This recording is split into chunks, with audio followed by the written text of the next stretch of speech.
tesouros, tesouro. Esse tesouro que havia no 9 Luz, no capítulo 18, o Espírito está dando para a gente uma grande oportunidade de reflexão, de emoção, de, como o amigo falou, de interiorizar esses aprendizados que os apóstolos nesse livro vêm nos trazer. E aí, a gente vai começar falando o princípio de tudo, né? Que são os tesouros espirituais. São vários, três pontinhos ali, se a gente for anotando, botando tudo, vai dar vários slides. Então, as virtudes que eu bem que praticamos esse tesouro, faz parte desse tesouro espiritual. A sabedoria é saber as nossas melhores escolhas, né? O que queremos para nós, é fácil. Agora, o que queremos para os nossos próximos? É tão, como o amigo falou mesmo aqui, é tão prático a gente dizer, eu sou isso, eu quero aquilo, eu preciso daquilo, eu pratico isso, é uma coisa, né? Na nossa família, o amor comunga toda essa união e vai. E o outro? E aquele que te dá um beliscão? E aquele que pisa no seu pé? Como você bem falou. Aí a gente vai ver esse capítulo, né? E o conhecimento, que é a base de tudo. Que hoje a gente vê muitas pessoas, eu conheço algumas pessoas, que nem querem saber de religião, né? Veem a religião de uma forma, obrigada, amiga, vê a religião de uma forma, isso aí tem gente que fala que é vício, então são várias situações. Mas o conhecimento propriamente dito o que eu entendo, é essa doutrina que nos esclarece a razão de tudo, do princípio ao fim. E nós vamos aprender isso simplesmente começando lá sobre o tesouro material. O tesouro material são os nossos bens, riquezas, né? Os bens materiais que temos, os prestígios que temos, as posições sociais que adquirimos, né? E o poder. Então, para isso, a gente coloca em prática esse tesouro material. Sim, a gente precisa, sim. A gente precisa de uma casa para morar, um tesouro material. Mas ali ela comunga o quê? A sua energia, né? O seu tesouro principal, que é o espiritual, que é a nossa existência.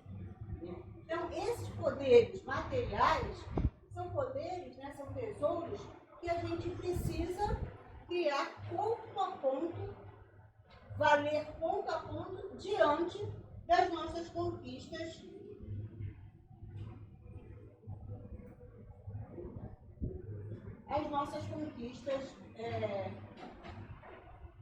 pessoais do dia a dia, de família, material, como um todo. E ao contrário, a gente tem, ao contrário do tesouro material e espiritual, as dores angustiantes que sentimos, isso é um tesouro?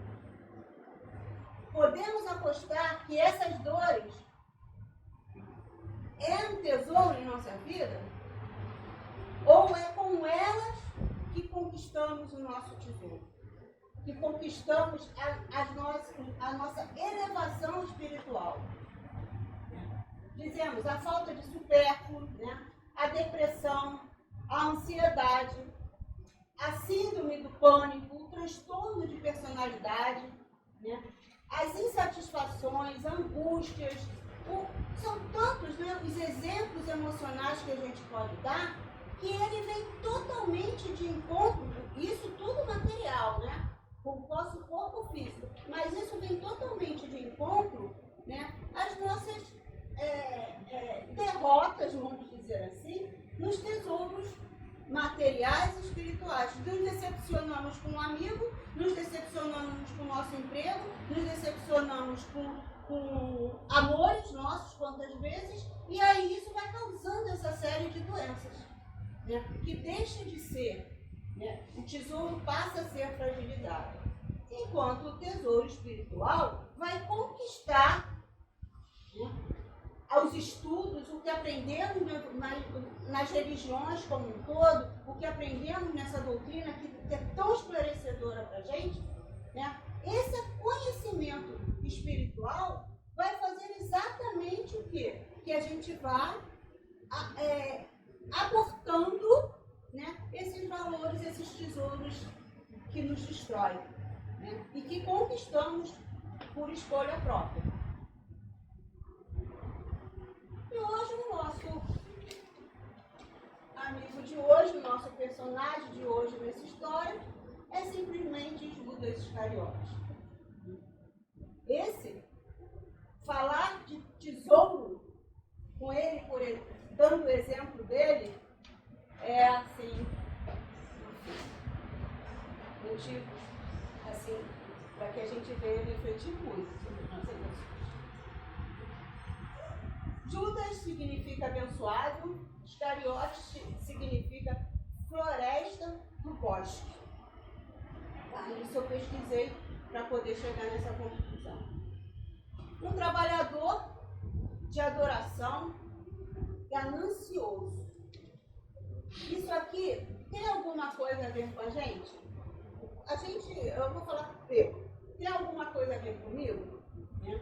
Trabalhar eu trabalho, adoro meu trabalho, gosto do meu trabalho, mas a hora que falar que você vai trabalhar e eu não vou mais te pagar, eu vou sair correndo. Né? Aí abre aquela porta ali e chega o convite. Aí eu vou dizer, não, é aqui que eu vou ficar. Não é? Por quê? O tesouro material a gente pega e gasta. O daqui a gente vai levar vida após vida, né? Então, atirando para o tempo as moedas de prata, retirou-se e foi se enforcar. Esse texto aqui eu botei agora no início, justamente porque aqui já revela, tá, o tesouro que ele adquiriu diante de tanta dor. O arrependimento dele, sabe, moral, físico, né? Ele mesmo se colocou diante disso, ele mesmo fez, né, ele mesmo se traiu, vamos dizer assim, né? Porém, era dotado de sensibilidades tais que o próprio Jesus, mestre por excelência no fato de conhecer as pessoas, escolheu para os discípulos. E aí, ele escolheu porque ele sabia, né, que a renovação dele era necessária. Era importantíssimo trazer ele. Por quê? Vamos chegar lá na frente. Mas ai daquele que trai o Filho do Homem. Melhor que seria não haver nascido. Mateus disse em questão a Judas. Né? Por quê? Justamente, né, sendo Judas o traidor, ele precisava, isso aí foi assim, eu vou fazer isso com o Alberto porque eu briguei com ele, não quero saber disso, e ele vai lá pra frente, eu vou acabar com ele. Né? No nosso modo do dia a dia. Não!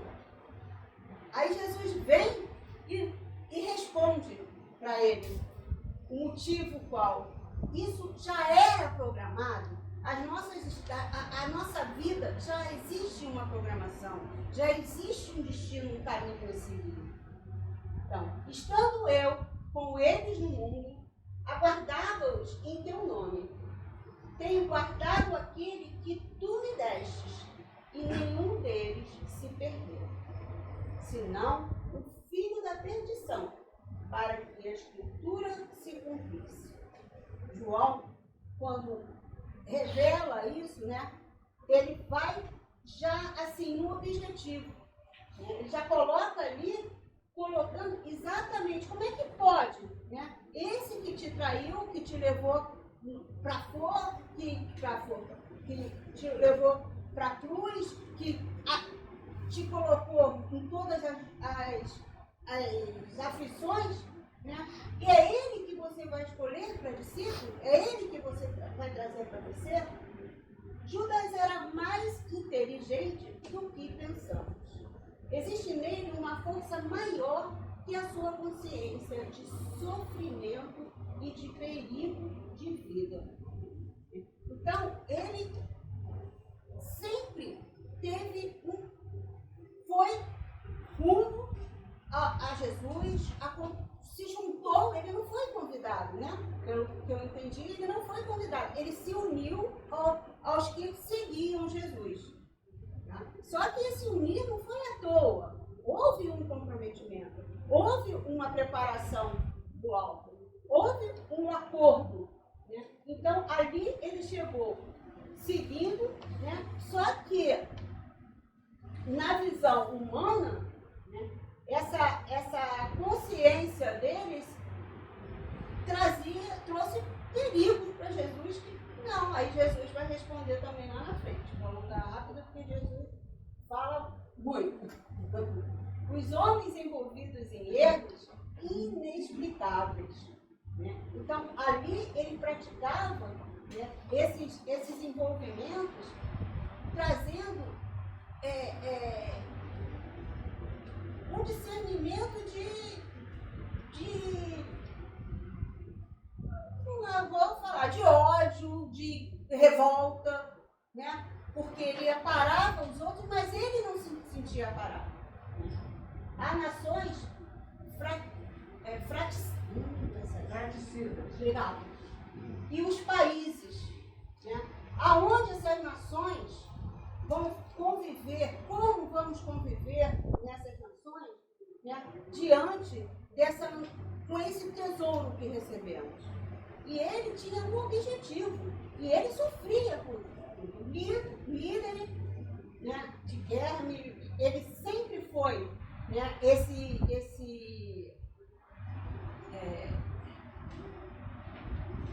atirado, né, ele sempre foi lá e queria cobrar das coisas, né? Então ali ele vem dizendo, líderes, que o preço de uma guerra é milhares e milhares de vidas consumidas, viúvas e órfãos. Aquela guerra ali era toda em torno de quê? Todo em torno de chegar a Jesus. Tanto é que ele mesmo, quando é perguntado, ele fala, né, da condição que ele se colocou, que ele queria chegar até Jesus. E aí, como explicar essa teimosia que ele enfrentou? Né? Aí entra o fenômeno da evolução humana, que é esse o propósito, né, do tesouro. O tesouro material é uma conquista, né, não financeira, é uma conquista espiritual, é uma conquista de evolução mesmo. Só que ele não conseguia, ele queria estar próximo de Jesus justamente para isso. Assim como nós estamos aqui na doutrina espírita para poder buscar esse esclarecimento. Não é hora dos espíritos falarem certas verdades. Porque ele queria saber assim, um piscar de olhos, né? Mas não é hora.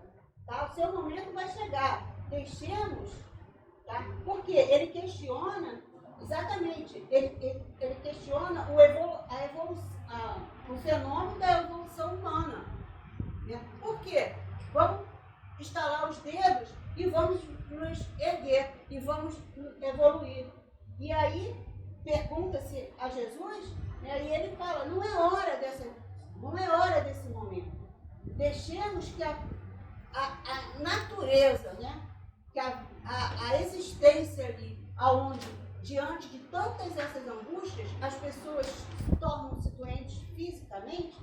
né? Então, que estão exatamente quantos e quantos e quantos que não aceitam e que entram nesse processo de doença, né, aparentemente física, mas que na realidade existe uma doença maior, que é a doença espiritual.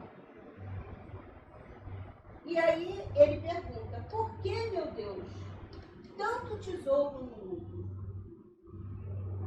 Por que tudo na natureza sofre da maneira incalculável e escassez confina o ser humano em prisão que a sociedade organiza?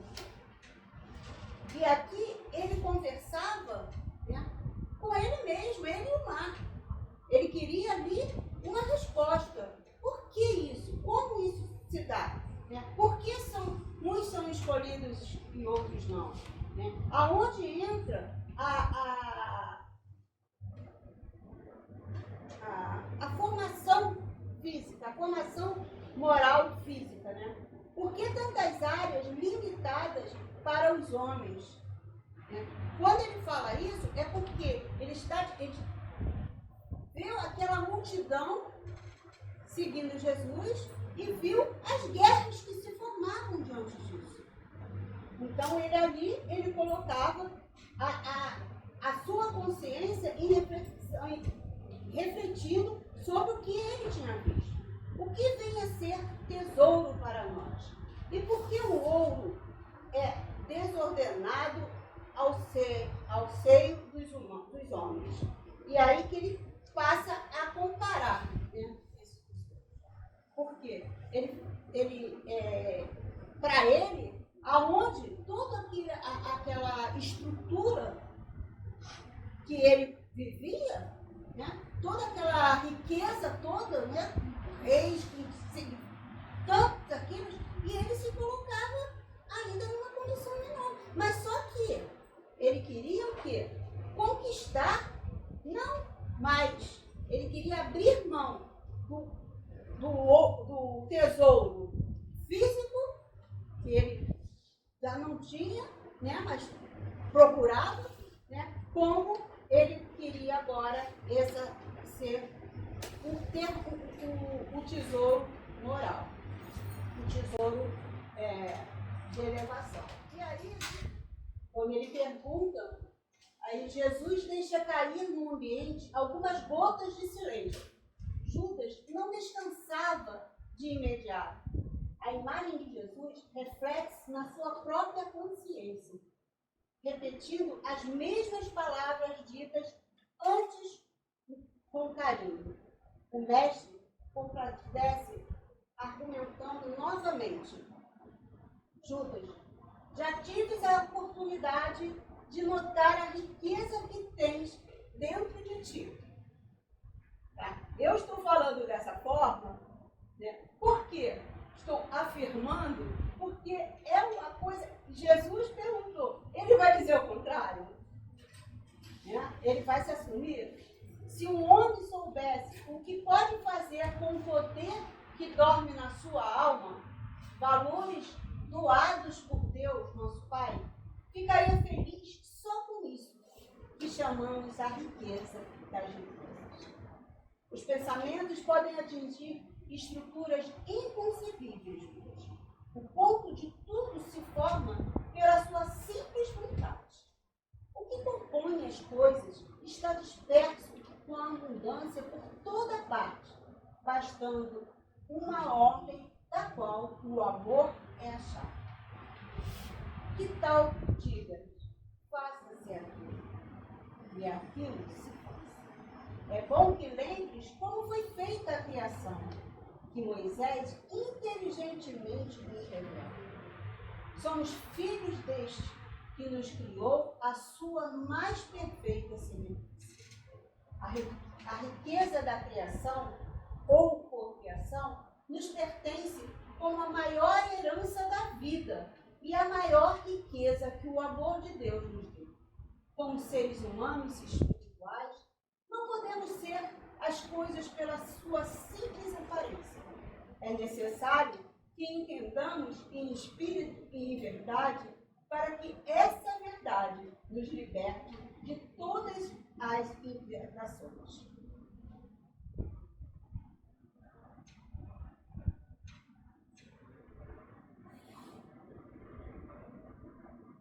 Após outro breve silêncio, continuou: não podemos medir a felicidade alheia pelas coisas que as outras possuem, ou pela falta delas.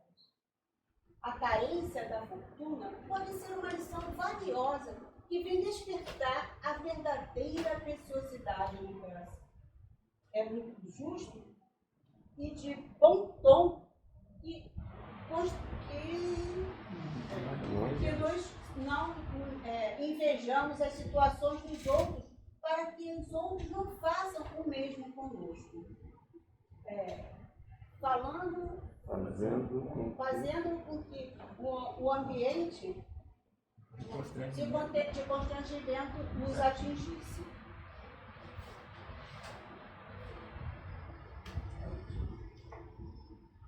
Deixou passar mais um pouco de tempo. Talvez, meu filho, não saibas o que buscas. Será que tens plena certeza de que com o dinheiro em abundância acabará toda a tua incompreensão? Com a mão cheia de ouro, a felicidade fará morada na tua consciência?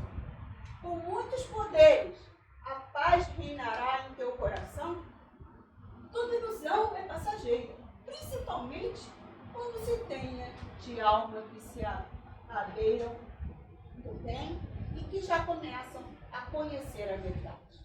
Na verdade, te digo que se ganhares todo o mundo e se tiveres posse de toda a fortuna que queres, se fores o soberano de todas as criaturas da terra e fizeres o que queres sem que ninguém te impeça, mas não tiveres paz na consciência, és mais pobre.